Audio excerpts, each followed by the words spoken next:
सुखी परिवार। नर्मदा नदी के किनारे घना जंगल था। वहां वीरा नाम की एक शेरनी एक मांद में रहती थी। एक बार किसी शिकारी ने उस पर तीर चलाया। वीरा के पंजे में जाकर लगा। वीरा के बार बार कोशिश करने पर भी तीर निकल नहीं पा रहा था।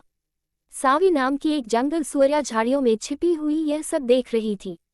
उसके मन में आया कि जाकर वीरा का तीर निकाल दे, उसकी सहायता करे, पर उस डर से कि वीरा कहीं उस पर ही आक्रमण न कर दे। सावी चुपचाप बैठी रही। वीरा डाक से बहुत व्याकुल हो रही थी। वह कराहती हुई बोली, अरे यहाँ कोई आस पास हो तो मेरी सहायता करे। झाड़ी में से सावी बोली, सहायता तो कर सकती हूँ, पर मुझे डर है कि कहीं तुम मुझे खा न जाओ। मैं तुम्हें विश्वास दिलाती हूँ कि जीवन भर तुम्हारी मित्र बनी रहूंगी, वीरा ने कहा और दर्द से आंखें मूंद ली। ये सुनकर सावी जल्दी से झाड़ी से निकली। उसने एक ही झटके में वीरा का तीर निकाल दिया। सावी ने उस जगह को कसकर दबाया। खून निकलना जल्दी ही बंद हो गया। तब नदी से पानी लाकर सावी ने वीरा का घाव धोया। सावी की उपचार से जल्दी ही घाव भर गया। जिसकी हम सेवा करते हैं, दुख मुसीबत में सहायता करते हैं, उसका मन जीत लेते हैं। सावी ने भी अपनी सेवा से वीरा के मन को जीत लिया। वे दोनों पक्की सहेलियां बन गई। योग्य और समर्थ से मित्रता सदैव हितकारी ही होती है। वीरा सभी का उपकार ही करती रहती। अपने शिकार में से वह सदैव सावी को भी हिस्सा देती। सबको पता था कि सावी वीरा सहेली है, अतएव किसी भी जानवर की हिम्मत न थी कि सावी को तंग कर सके। संयोग की बात है कि कुछ समय बाद वीरा और सावी दोनों के एक साथ बच्चे पैदा हुए। वीरा के 2 बच्चे पैदा हुए और सावी के 8। सावी अपना बड़ा परिवार देखकर फूली न समाती थी। धीरे धीरे सावी को अपने बड़े परिवार पर घमंड होने लगा। वह सोचने लगी कि मैं कितनी सौभाग्यशाली हूँ, एक साथ 8 बच्चे मेरी सेवा करेंगे। सावी देखती कि वीरा बस अपने 2 बच्चों को लेकर बैठी है। उसे वीरा पर तरस आता। सावी सोचती, काश वीरा के भी खूब सारे बच्चे होते। एक दिन वीरा का विचार इससे भिन्न था। वह बोली, बच्चों की संख्या अधिक होने से क्या होता है? बच्चे चाहे 1-2 ही हों, पर हो योग्य। अधिक बच्चे होने से तो माँ बाप को कोई सुख नहीं मिल सकता और उल्टे पालन पोषण में कठिनाई ही होती है। सावी को वीरा की बात बहुत बुरी लगी। वह सोचने लगी कि वीरा उस पर ही व्यंग्य कर रही है। अतः सावी क्रोध से बोली, अरे तू मेरे बच्चों को देख देख कर चिढ़ती है। खुद तो तू कुल 2 बच्चों को ही जन्म दे पाई है, इसलिए मेरा भरा पूरा परिवार देख नहीं सकती। सावी दांत निकाल निकाल कर चीख रही थी। उसे समझाते हुए वीरा बोली, सावी बहन क्रोध न करो, कुछ समझदारी से बोलो। क्रोध समझदारी को घर से बाहर निकाल देता है। क्रोध करने से योग्य से योग्य भी मूर्ख बन जाता है। वीरा की बात सुनकर सावी और भी भड़क उठी। वह जोरों से घुराने लगी, कहने लगी, ओह तुम मुझे रोज मांस लाकर दे देती हो न, इसलिए मुझ पर एहसान झाड़ रही हो। ऐसा पता होता तो तुम्हारा दिया छूती तक नहीं। मैं अपने मरे बच्चों का मुंह देखूं, यदि अब मेरा कभी तुम्हारा दिया खाऊं तो। वीरा समझ गई कि इस समय सावी से कुछ भी कहना सुनना बेकार है।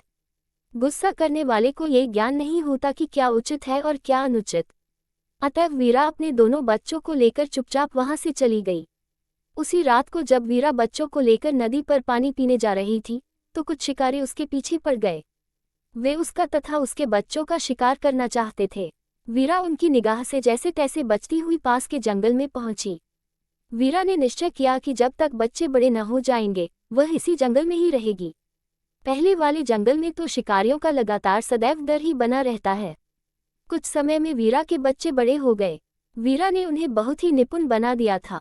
वे इतने योग्य, विनयशील और अनुशासन में रहने वाले थे कि जो भी उनसे मिलता तो उसका मन प्रसन्न हो जाता था।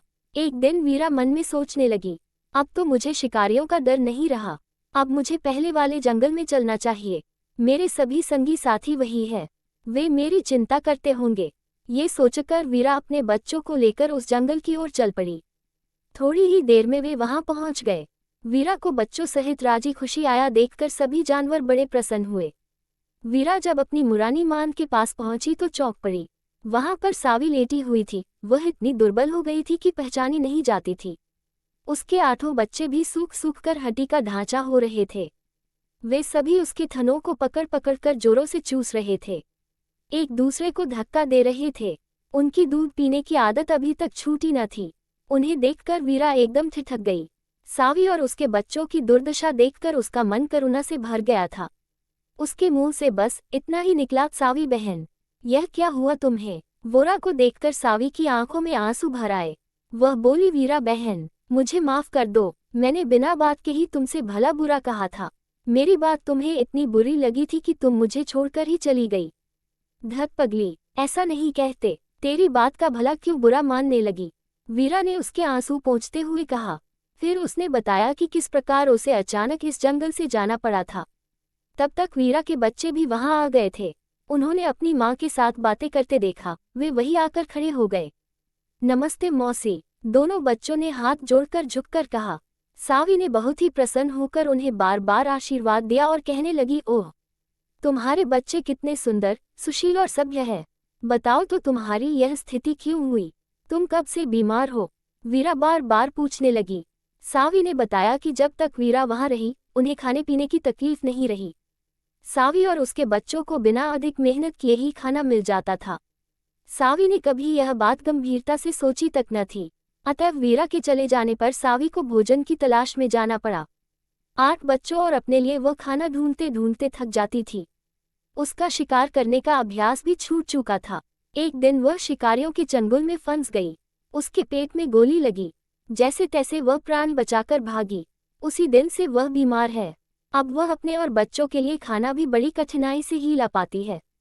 पर सावी बहन, तुम्हारे बच्चे तो अब बड़े हो गए हैं, इन्हें खाना खोजने क्यों नहीं भेजती? वीरा ने पूछा। क्या बताऊं वीरा बहन, ये बच्चे ही निकम्मे हैं, कुछ काम करना नहीं चाहते। लाकर यदि दे दूं तो खा लेंगे, नहीं तो मेरा दूध ही चूसते रहेंगे। इतने बड़े हो गए, पर दूध पीने की इनकी आदत नहीं छूटी। मैंने क्यों नहीं बचपन से ही इनमें स्वावलंबन की आदत डाली। हाय, मैं इन्हें कुछ नहीं सिखा पाई। परेशान होने से क्या होगा बहन, इन्हें अभी भी सिखाने की कोशिश करो, वीरा कहने लगी। सावी उदास सी होकर कहने लगी, बहन, तुम्हारी बात में ही सच्चाई थी।